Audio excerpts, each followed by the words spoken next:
Live India 24 channel में आप सभी का बहुत बहुत स्वागत है। आइए सुनते हैं गंगा प्रसाद शर्मा जी द्वारा लिखित किताब चरित्र निर्माण से ली गई कहानी जिंदा दिली से जीतो। एक बार एक राहगीर सड़क के किनारे से गुजर रहा था।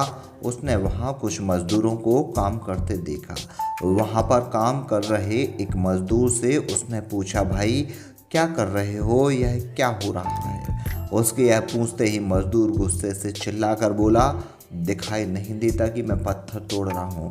वह राहगीर फिर कुछ आगे बढ़ गया और वहीं काम करते हुए दूसरे मजदूर से पूछा, भाई तुम क्या कर रहे हो, यह क्या हो रहा है? उस मजदूर ने बड़ी उदासीन होकर जवाब दिया, बस रोजी रोटी कमा रहा हूँ।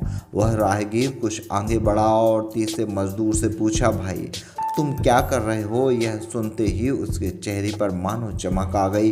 वह मजदूर प्रसन्न होकर बोला, भाई मैं तो यहाँ भगवान का मंदिर बना रहा हूँ।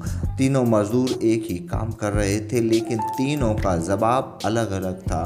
पहला गुस्से में पत्थर तोड़ रहा था, दूसरा रोजी रोटी कमा रहा था, तीसरा भगवान का मंदिर बना रहा था। जिंदगी के प्रति भी कुछ लोगों का नज़रिया ऐसा ही होता है। कुछ लोग हमेशा गुस्से में रहते हैं, कुछ लोग हर समय बिना वजह भविष्य की चिंताओं को लेकर उदास रहते हैं और कुछ लोग उस तीसरे मजदूर की तरह प्रत्येक परिस्थिति में जिंदगी को जिंदा दिली से जीते हैं। उनका कार्य ईश्वर के लिए होता है और जो कर्म ईश्वर से संबंधित हो वह दुख कर कैसे हो सकता है? वह जो सहज रूप से ही ईश्वरीय हो जाता है।